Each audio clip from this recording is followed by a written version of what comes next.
You know what really grinds my gears is when I hear I'm a self-made millionaire. It's in the media too. Well, you know what? There are no self-made millionaires.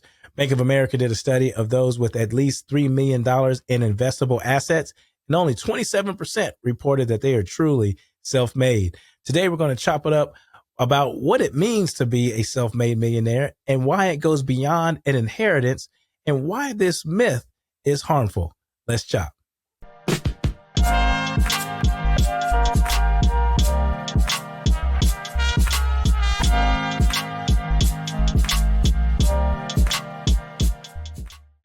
The self-made millionaire label is a badge of honor people wear. And people say, well, I didn't receive an inheritance, so I'm self-made and I had hard work. But you know what?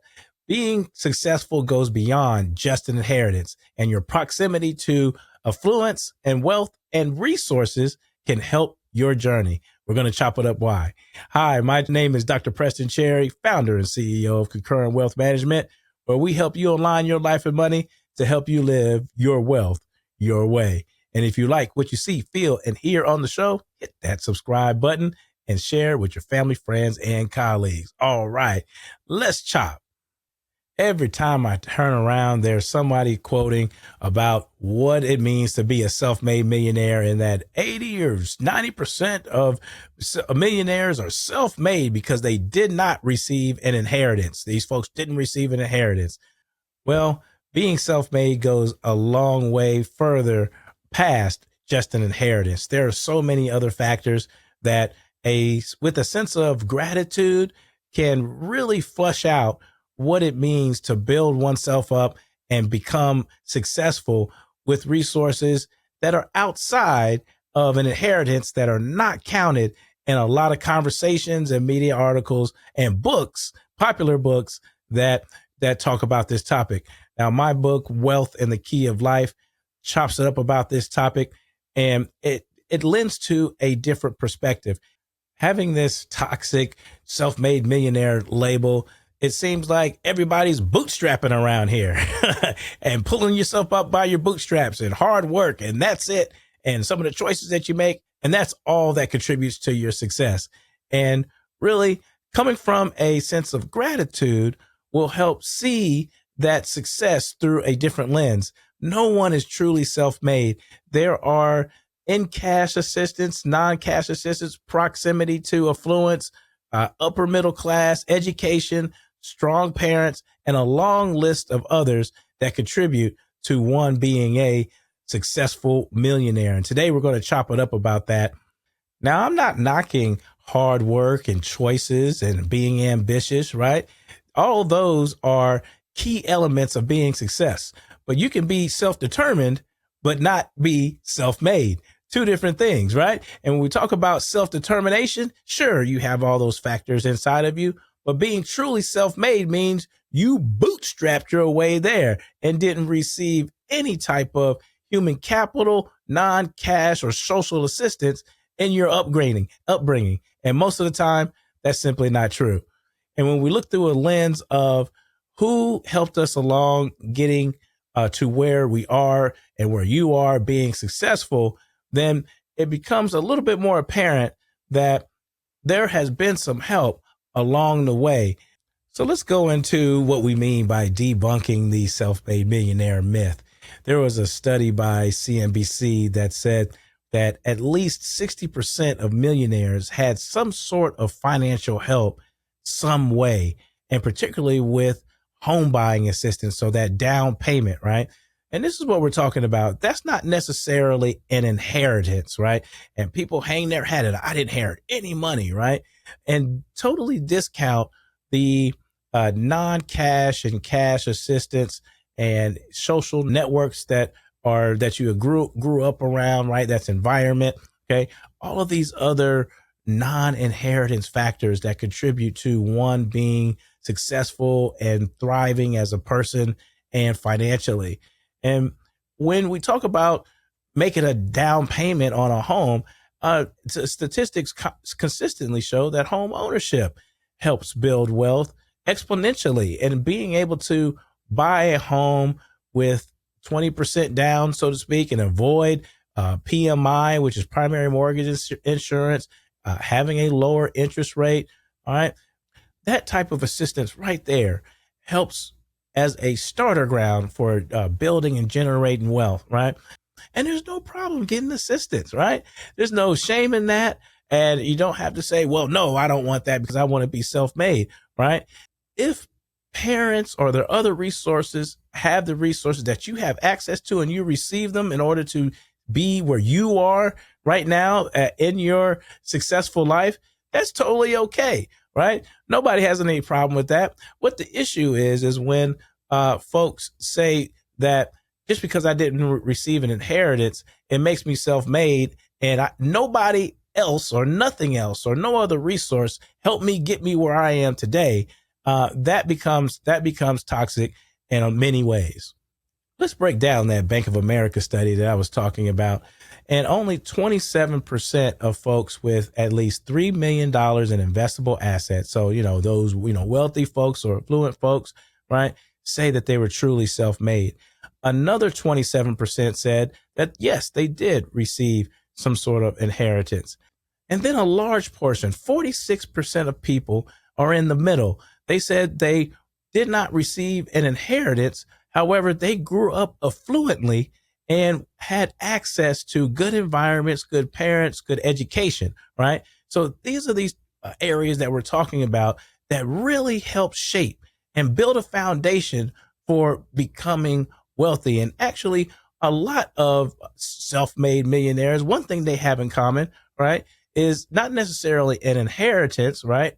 And even these non-cash factors that we speak of, one common element is having some sort of exposure to college. Now, I know there's a lot of pushback on college right now saying it's too expensive or it's useless and all that, which is simply not true, right? If folks graduate from college, which everybody doesn't have to go to, by the way, you can be successful in so many other ways, trades, entrepreneurship, whatever it may be. But college or just exposure to education, right, is a common element. And those that graduate college tend to have $1 million in lifetime earnings over time, and more so than those that didn't. Not saying that you have to go to college to be successful. Not saying that at all. I'm just saying that a common element is higher levels of education, right? So higher levels of education along with exposure to good schools coming up, right? A solid, consistent household, mentors, good social network, all of those aspects put together, and a little bit of luck, and also, right, hard work, determination, choices, and all of those elements make millionaires, right? When you peel back the curtain. I spoke about being a self-made millionaire in my book, Wealth and the Key of Life. And I said in there that, quote, wealth is never created in isolation. Our financial lives are shaped by identity, environment, and the people who help us along the way. All right. So identity, those intangibles, right? Those that stick-to-itiveness, that resilience, that hard work, those choices, right? That determination. That's a big part of it, along with a little luck, right? And then our environment. How did we grow up? How our family exposures are, what type of county or an area code, zip codes that we grow up in, right? Their schools, all of those elements that help us shape, right? And then that last one of people along the way. I'll talk more about this in my story at the end. Who are those folks? The people that believed in you, right? Mentors, coaches, right? That's those non-tangible ways of measuring that someone inputted resources into you, even if it's self-confidence and self-worth, right? And belief. All of those put together creates a successful person. Not all the time. It doesn't guarantee, but it increases the probability that you can have self-agency over oneself in order to create your life's design. It doesn't work all the time, but it does increase probabilities. And it doesn't say and discount those that believed in you and all the other resources that you've had access to, and say things like self-made millionaire, right? It takes a lot of courage to go into these journeys, and commitment, consistency that compounds exponential returns in life and finances when you have a lot of access to resources, not just an inheritance, right? I think acknowledging these facets of success, right, is a huge form of gratitude. And being able to have these access to resources and the surroundings of people believe in you and saying it out loud, affirming that, right, really brings home the journey of having a rewarding journey seen through a lens of gratitude. All right, so let's dig a little deeper into what these non-inherited resources are, right? And I think there's some essential factors to wealth of which I've mentioned. So let's unpack those, which are social, human, and non-cash resources that you have that are not inheritance, but play a huge role in becoming successful and building up that millionaire net worth.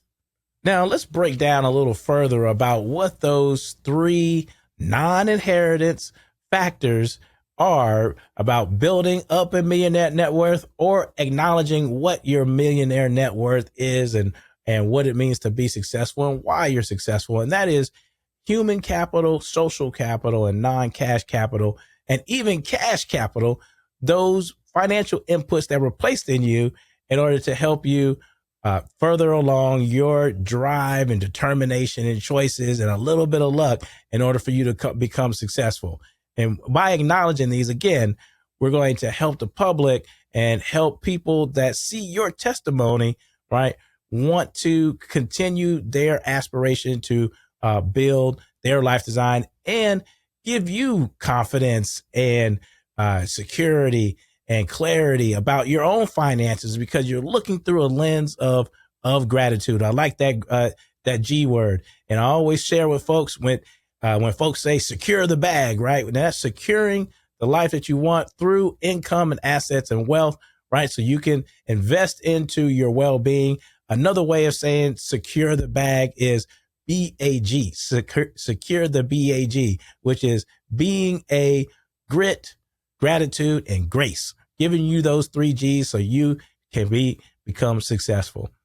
So let's talk about social capital, right? Your social network. I like to say often that your self-worth is not your net worth. We've heard that often, but your net worth is secured by your network, right? So your social capital, what's around you, who you know, how you know, getting in the room, that helps secure a lot of opportunities, right? To help produce income that buys assets, that builds and uses wealth, right? And when that social capital matters, right? It's an input that goes into growing the human condition and giving you the opportunity to thrive and shine with your identity assets, which is that hard work and grit and determination, right? And all those other factors. So social capital matters. Who you know is just as important as how much you know, right? And those type of opportunities, like for example, if you know somebody, if you happen to either secure a place in your career or have an interruption and then having to get another opportunity, right? It smooths out any type of interruptions that you have of glass ceilings or if you want to transfer careers, all right? Who you know in your network contributes to your net worth by having that steady and growing income over time that you can use for those investing assets that produces wealth, right?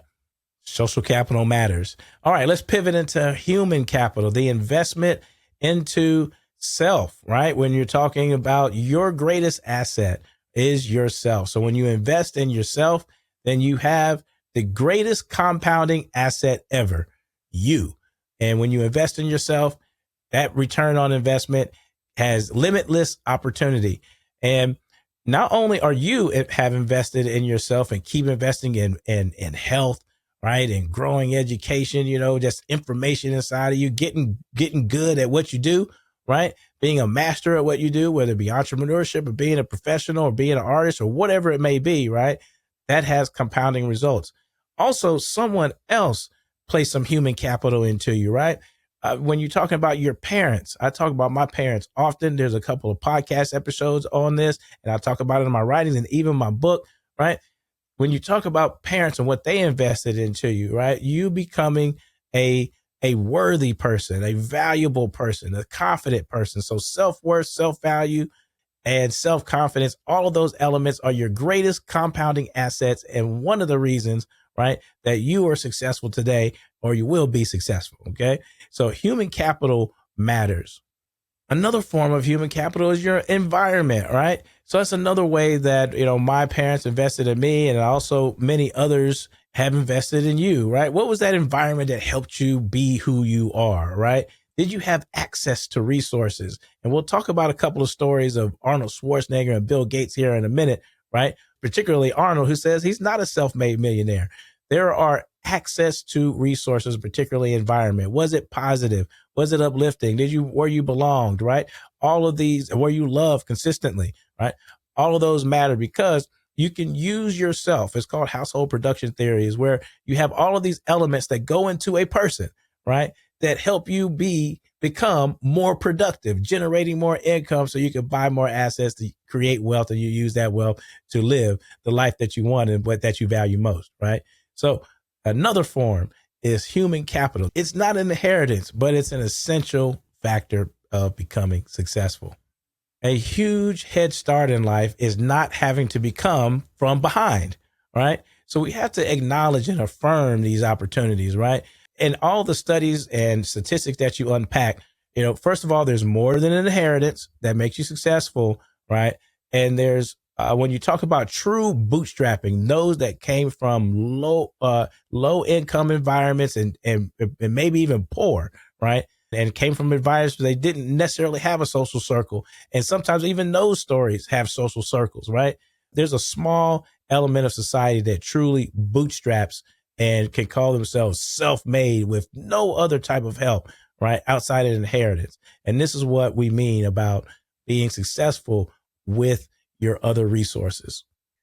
And lastly, we've been touching on it, which is those non-cash resources. And those are just about the self-love, right? Self-worth, self-value, self-confidence, all the things that I mentioned, and those stable home environments, stable introductions into life. When you talk about advancing the human condition, when you advance your human condition, you have a better sense of wholeness and self, all right, to where you can go out and be the best that you can be. Remember, for you Gen Xers right there, right? It was the Army. Be the best you can be, right? Well, you can be the best you can be. You have higher probabilities of being the best you can be by having a combination of all of these resources, whether it be non-cash, human capital, social capital, all together to be the best version you can be, and acknowledging and affirming it and saying it, right?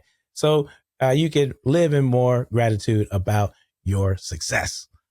Wealth isn't just about the dollars, right? Wealth is dollars and well-being is domains. And when you have healthy well-being domains, then you can generate the wealth that you need to live the life that you want. All right, so let's close out with a little storytelling and how we can further push back on the myths of self-made millionaire. Now, who can you think of most, right, when you talk about hard work and determination, right, and sweat equity? That's Arnold Schwarzenegger, right? And he says that he is not self-made. He's made many speeches saying that he's not self-made. And although he didn't receive an inheritance, you know what he did receive? He received an environment to where he could do all those push-ups, right? Lift all those weights and formulate his body in his early years, that then when he went off to New York, there's a documentary on Netflix. Check it out. He went off to New York, and then he was able to thrive when he came to America and become, Mr. Bodybuilding champion and one of the greatest actors of all time, right?